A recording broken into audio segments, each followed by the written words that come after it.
Boa noite a todos e todas. Eu sou Fernanda e hoje eu vou fazer a apresentação sobre a questão 3 da Suma Teológica, Simplicidade de Deus, artigo 3. Deus é o mesmo que sua essência ou natureza? Bom, eu meio que fiz um percurso assim ao longo da aula, como a gente assistiu, e aí vou compartilhar ao longo dessas coisas as impressões que eu tive e conexões que eu fiz, tá bom? Então, logo no começo da aula, e agora não está indo para o próximo, vamos ver se com o mouse vai. Logo no começo da aula, a gente começou falando daquilo que é Deus, né? Que a gente meio que, não sei se eu entendi errado ou não, mas a gente meio que, eu não sei se a gente se projeta em Deus ou projeta Deus na gente, mas a gente meio que entende que a gente é feito da mesma coisa, que a gente tem a mesma natureza. E aí o professor começou na aula diferenciando Deus do homem, né? Então, falando que Deus ele é só forma, ele é puramente forma, e o homem é forma mais matéria. E aí isso já dá para a gente alguns indícios de coisas, de coisas, de visões distorcidas que a gente tem da gente mesmo, né? E eu fiquei pensando muito nisso, porque tem muito a ver com as reflexões que eu faço no meu dia a dia,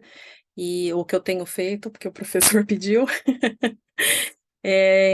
Então, porque Deus é só forma, ele é inerentemente existente e ele não depende de causas e condições para existir. Diferentemente da gente, né, que precisa da matéria para perceber a nossa existência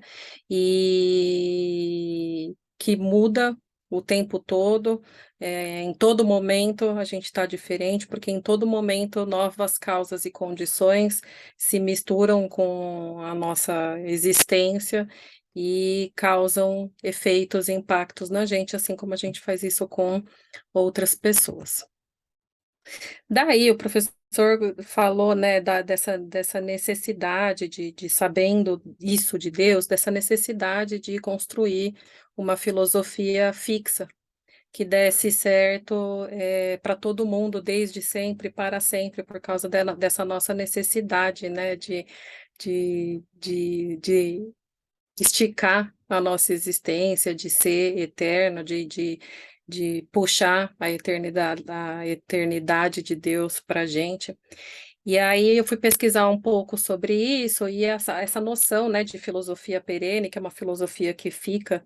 que serve para todos os tempos e espaços, ela tinha uma pretensão de causar harmonia, né? Então, num período em que a igreja estava se dividindo em outras vertentes, essa foi inicialmente, ela começou como uma reação da Igreja Católica em trazer harmonia para essas visões que foram se dividindo e se separando. Mas ao longo do tempo, ela também se pretendeu com as noções de sincretismo e das misturas que as pessoas fazem da religião. Bom, daí nessa parte o professor falou muito da coisa que a gente tem de aprender pelo exemplo e pelo contra-exemplo, né? Então, se a gente prestar atenção na realidade, e aí eu me questiono muito qual é a capacidade que a gente tem de enxergar a realidade do jeito que ela é, a gente pode, de todas as situações, puxar um exemplo. Se esse exemplo vai ser um exemplo que a gente quer seguir, ou se vai ser um exemplo que a gente quer se afastar na nossa própria prática, é possível olhar para todas as situações e enxergar aprendizado. Daí fiquei me questionando também, né? Em quais momentos eu consigo fazer isso e em quais momentos a minha experiência me engole e me faz ser egoísta e me concentrar em mim mesma, ao invés de olhar para os exemplos, olhar para o aprendizado, olhar para as coisas que eu posso fazer a partir daquilo que eu acho que deve ser feito daquela forma ou não. E aí entra a importância de contextualização histórica, né? Por que que uma filosofia nunca vai ser perene? Porque do mesmo jeito que ela foi construída dentro de um espaço geográfico, histórico, político e, que está localizado dentro de um contexto específico, a gente não pode pegar algo que foi construído dentro daquele contexto, com aquele raciocínio da época, puxar para os nossos dias de hoje e achar que o texto foi construído a partir da nossa percepção. E aí aqui eu lembrei muito de um conceito do Humberto Eco, que fala de interpretação e superinterpretação, que tem a ver com a gente olhar para os textos que a gente lê, para as coisas que a gente quer aprender, e eu acredito que, infelizmente, isso seja algo que acontece muito nas igrejas, principalmente falando da minha experiência evangélicas e pentecostais e neopentecostais, que tem a ver com a ideia de a pessoa fazer uma interpretação a partir dela mesma, sem contextualização histórica. Então, quando as pessoas fazem isso, descontextualizando a Bíblia, sem fazer exegese, sem olhar para o que estava acontecendo naquela época, para quem aquele texto foi escrito, qual é assim, a verdadeira intenção daquela construção, a pessoa consegue colocar aquilo que ela quer dentro do texto bíblico. E se a gente olhar para a realidade brasileira, isso acontece ainda hoje, acontece muito, acontece nos discursos políticos que são instrumentalizados para construir desigualdade no nosso país, para produzir a morte de pessoas que são consideradas minorias, para apoiar ou para distorcer o papel do Estado no sentido de defender uma suposta maioria ou um grupo de pessoas que é considerado majoritário no país, mesmo que numericamente não seja. Então, a importância da contextualização histórica, ela tem relação com absolutamente tudo que acontece na nossa vida, né? Seja direta ou indiretamente, seja nas nossas vivências, nos nossos estudos e também nas filosofias que a gente quer aprender e de onde a gente quer tirar o nosso conhecimento. E aí, o professor falou uma frase que para mim foi o centro da aula e o centro de toda a minha reflexão sobre essa aula e de tudo que eu falei até agora e que eu ainda vou falar hoje, que foi que a gente tem que entender que os sinais de Deus, mesmo aqueles sinais que a gente olha na Bíblia, que falam claramente que Deus apareceu, que Deus se comunicou com o homem, que Deus proporcionou uma experiência sensorial para alguém especificamente que foi escolhido, precisa ser contextualizado, e precisa ser contextualizado justamente porque é uma experiência sensorial. Isso significa que o próprio registro dessa experiência já não permite que a gente alcance a verdadeira natureza de Deus. Se Deus é pura forma e não tem matéria que permita uma conexão de duas pessoas com a mesma situação, a gente precisa entender que a nossa leitura das experiências de Deus, dos sinais de Deus e daquilo que Deus quer mostrar para o homem é diferente das experiências e dos sinais daquilo que o homem recebe de Deus. Porque em todo momento a gente está fazendo uma interpretação. E aí vem o cuidado com a superinterpretação que o Humberto Eco fala, que eu mencionei, né? E aí vem também a importância das línguas originais, das traduções, da, da, do, do, da integridade com a escolha das palavras para trazer precisão naquilo que tentaram transmitir há 2.000 anos atrás, há 2.500 anos atrás, enfim, qualquer texto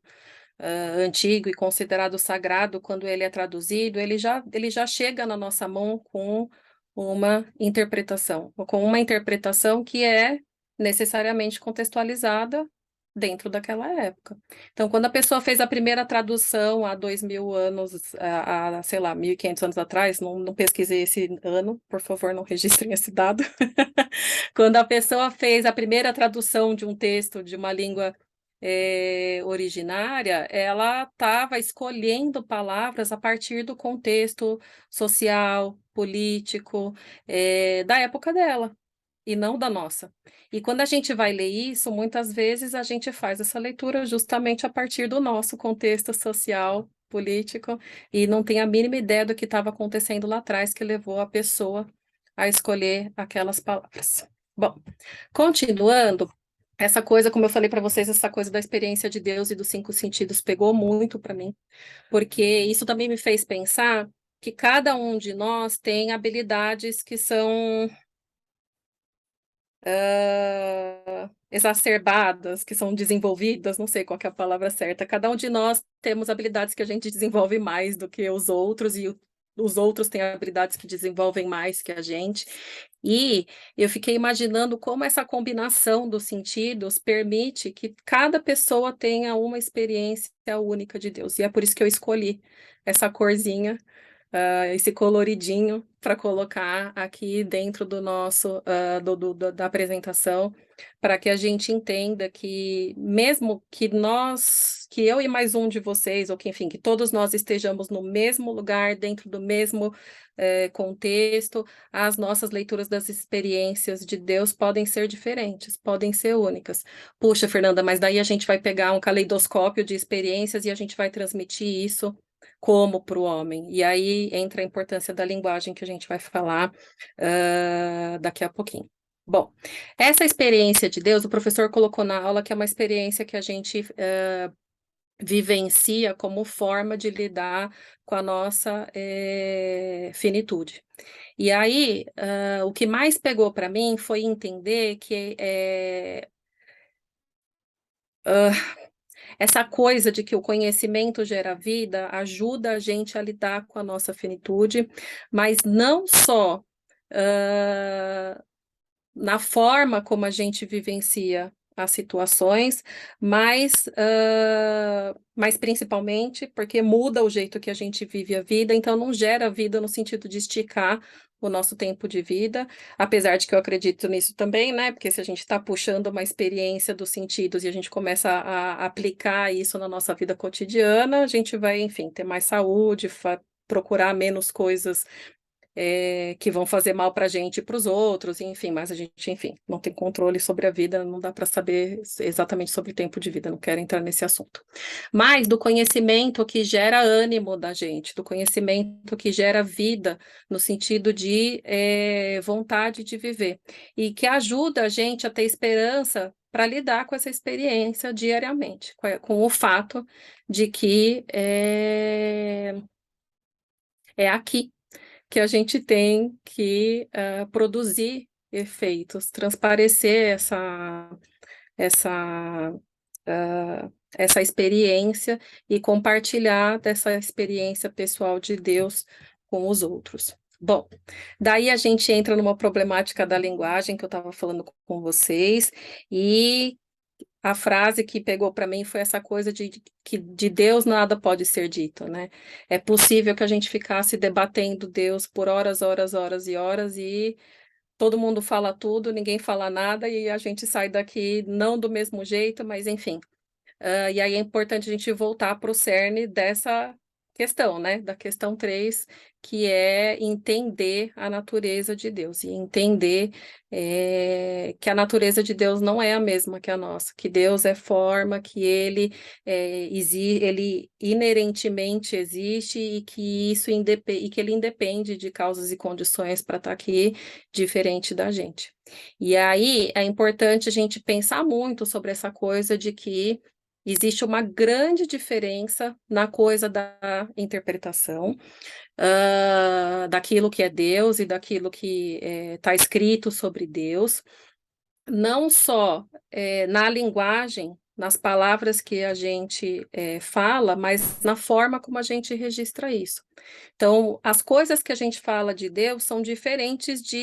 do próprio Deus. E nesse contexto, pensar em linguagem, para mim, tem a ver com todas as coisas que eu já falei, das línguas, das traduções, das escolhas, do que é precisão, de que acuracidade ou precisão é uma coisa que também precisa ser contextualizada historicamente. Então, se a gente pegar uma tradução textual de 600 anos atrás, as escolhas de palavras foram certamente diferentes das escolhas que uma pessoa faria hoje, não em sua totalidade, mas com certeza existem palavras porque a língua é viva, porque a língua é muda, porque a nossa própria experiência com a língua e com as palavras que a gente escolhe para conviver e para construir a língua mudam, essa contextualização e essa escolha também muda. Então, isso me fez questionar qual que é a capacidade que a gente tem, de fato, de apreender textos que são tão antigos, se a gente não depender de traduções e tradutores e tradutoras que sejam dedicados, de fato, porque nesse caso a gente não está falando de gente que aprendeu a língua passeando e que se vira, a gente está falando de gente que entende a estrutura da língua, que entende a utilização das palavras e essas construções, e que possa e que tenha uma capacidade de interpretação também para fazer essas escolhas. Bom, daí a gente volta para o começo da aula, né, do porquê que a gente estava falando da diferença entre Deus e o homem, porque às vezes a gente tem uma impressão de que Deus resolve tudo, Deus faz tudo pela gente, a gente não precisa fazer nada, e obrigada, sou abençoada e a vida é isso, obrigada. Bom, e aí eu fiquei pensando muito nessa coisa de que, da coerência, né? Eu sempre briguei muito com os poucos terapeutas que eu frequentei, porque eu sempre ouvi que eu tenho uma incapacidade de lidar com incoerências, de olhar para as falas e para as práticas e sentir a necessidade de que essas coisas se encaixem ou sejam, enfim, parecidas. E aí eu senti uma necessidade muito grande, como que uma urgência, de olhar para a minha própria vida, de olhar para a minha própria prática e para as coisas que eu faço, e entender que se eu prego algo, e eu acredito nisso, porque a gente olha na convivência o tempo todo para as pessoas, então as pessoas o tempo todo estão olhando para a gente, seja para se projetar, seja para julgar, seja para aprender, seja para entender, enfim. Eu acredito nessa coisa que a gente começou a conversa falando, de que a gente olha para as pessoas e a gente tira exemplos daquilo que a gente quer ser e daquilo que a gente não gostaria de ser, ou enfim, quer, mas não consegue, ou não quer, mas consegue, e assim por diante. Tudo, enfim, todas essas coisas que têm a ver com a gente colocar em prática, de transformar a experiência dos sentidos em uma experiência que apresenta uma consciência verdadeira da deidade que prega, que descreve, e enfim. Mas para isso é importante a gente entender que a gente é impermanente, diferentemente de Deus, que é inerentemente existente, não depende de causas e condições, mas que a gente depende, sim, e que por isso a gente precisa construir de tijolinho em tijolinho, de fazer aquilo que a gente acredita que é a nossa experiência do sagrado, existir possivelmente dentro do nosso contexto, dentro da nossa realidade. E é isso. Muito obrigada.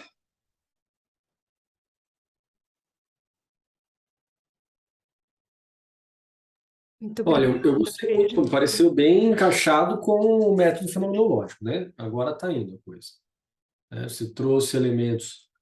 do que aquilo é importante, não fugiu do tema e está bem dentro, está bem dentro. Tá ok.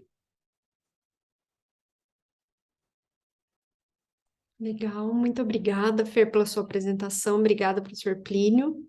A gente retoma na semana que vem com a continuação dos seminários.